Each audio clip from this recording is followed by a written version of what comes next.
Fantasia Film Festival workers on strike. String of deadly car crashes in British Columbia has killed 9.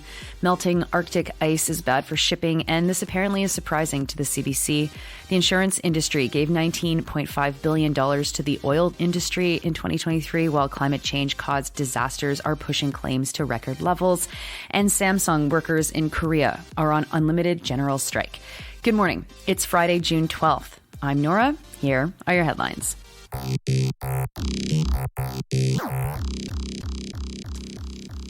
We start today in Montreal, where workers with the Fantasia Film Festival walked off the job yesterday. The workers are frustrated that the festival won't increase their wages or give them more job security. The workers are represented by the CSN. Justine Smith, a member of the bargaining team, said this, quote, Fantasia wants to keep us as freelancers for this year's festival, even if we've been unionized since September 2023, unquote. The CSN also represents workers with the Fondation Québec Cinéma and the Festival Nouveau Cinéma, and both groups managed to get signed collective agreements.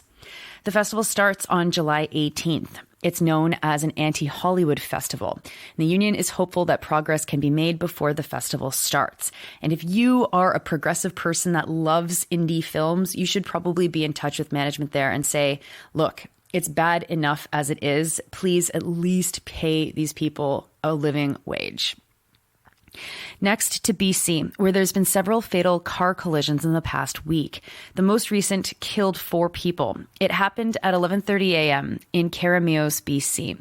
2 cars and a tractor trailer were involved. The 4 deceased were all adults in the same vehicle and from the same family. Megan Gill from CTV News reports that earlier this week, a family of 3 were killed in a head-on collision near Agassiz, and a 20-year-old woman was killed in a single vehicle crash in Surrey. Next, to a piece from Bridget Stringer Holden at CBC, with a headline that made me pause and ask, you sure about that one?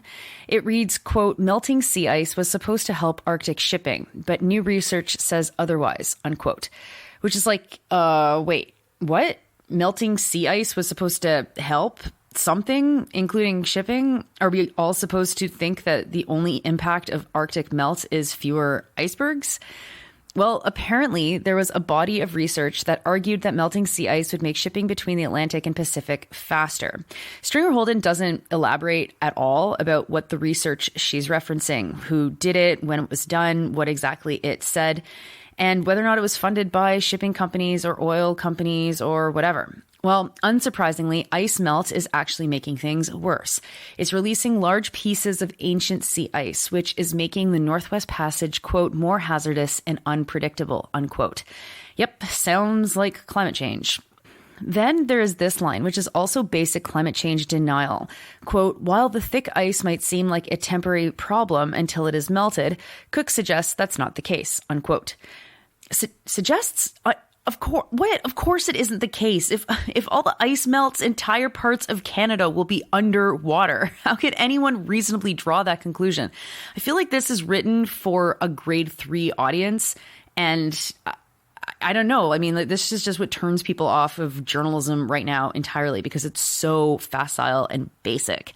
Anyway, melting sea ice will cause trouble for coastal communities who rely on boats for supplies, as flying in supplies costs much more money. The researchers who found that the sea ice is making shipping more difficult are working with Inuit communities to get locals to map ice retreats rather than relying on modeling, which previous research has primarily relied on. But don't worry, capitalism isn't concerned about any of this. The number of trips through the Arctic have quadrupled since 1990. The Shipping Federation of Canada in the article said that they don't think that this new information changes anything. Shipping of supplies and for the mines should continue as usual, and they can rely more on icebreakers if needed to get to communities. There's a tension in this article between shipping that's going right through the Northwest Passage and shipping that's actually going to northern communities. It's not actually spelled out about the difference between that kind of shipping, but the entire article dances around those two kinds of shipping. Stringer Holden drops in the possibility of shipping companies moving to the Northwest Passage from the Panama Canal. It's something that's just added at the end of the piece as if it's an obvious thing that all Canadians have been imagining. I mean, it's not to me. It's never occurred to me that the Northwest Passage would replace the Panama Canal. I mean, there's a reason why there's songs about the Northwest Passage being hard to get through. It seems like a very strange pivot at the end of the story, but Cédric Baumel from the Shipping Federation said that it's not going to happen as there's other environmental factors that don't make the Northwest Passage as easy to get through as the Panama Canal.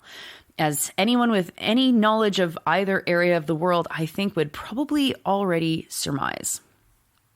Next, a bombshell report released by the group Investors for Paris Compliance has found that in 2023, insurance companies financed fossil fuels by at least $19.5 billion. Insurance companies also paid out $3.4 billion in damages, record highs, and much of that damage is related to climate change-related disaster. John Woodside at the National Observer reports that this creates a pretty horrible spiral where the companies finance the cause of the damage, individuals' premiums go up, federal money is poured in to aid in things like wildfire or flooding damage, and the public pays for the private profits of the oil industry. The Insurance Board of Canada didn't like the report very much, calling it, quote, an inaccurate picture of the considerations related to climate change-related risk management, unquote. Insurance rates have been steadily climbing, as have catastrophic losses. Woodside summed up last year's insurance payouts like this, quote, last year alone, Canadians witnessed the Okanagan and Shuswap fires, costing $720 million in insured damages, the worst ice storm in Ontario and Quebec since 1998, $330 million. Severe storms and flash floods hitting Ontario in the summer, $340 million. And more than 70% of the population of the Northwest Territories evacuated as fires ripped through the region, destroying many properties, unquote.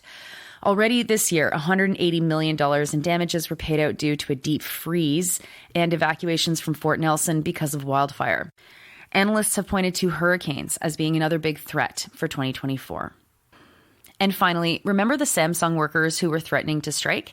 Well, they have walked off the job on an indefinite strike, demanding higher pay and more benefits. The National Samsung Electronics Union's strike was started on Monday, and it was supposed to last for 3 days. But management refused to negotiate, so the union declared the strike unlimited. 6,540 workers went on strike for the 3-day strike, but the Associated Press reported that they couldn't confirm how many workers were on unlimited strike. Some 120,000 Samsung workers work in South Korea.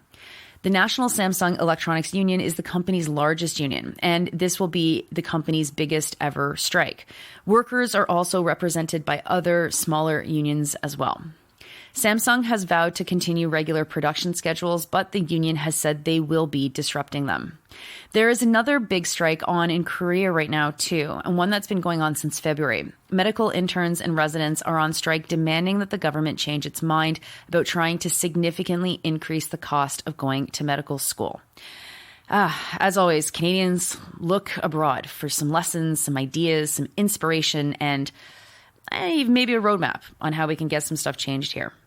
Those are your headlines for Friday, July 12th. Look, you might be listening to today's episode on the new separated feed from Sandy and Nora. It exists. It is out there. One of the big requests was make the logo really obvious. I made it as basic and obvious and stand-outable as possible. It's a temporary logo. The folks at Acast will be helping get a nicer daily news logo for us. So that's super awesome. And you can switch now. You should switch now. You should share with all your friends. The new feed, both feeds will carry the daily news until September. So don't worry if you don't switch yet.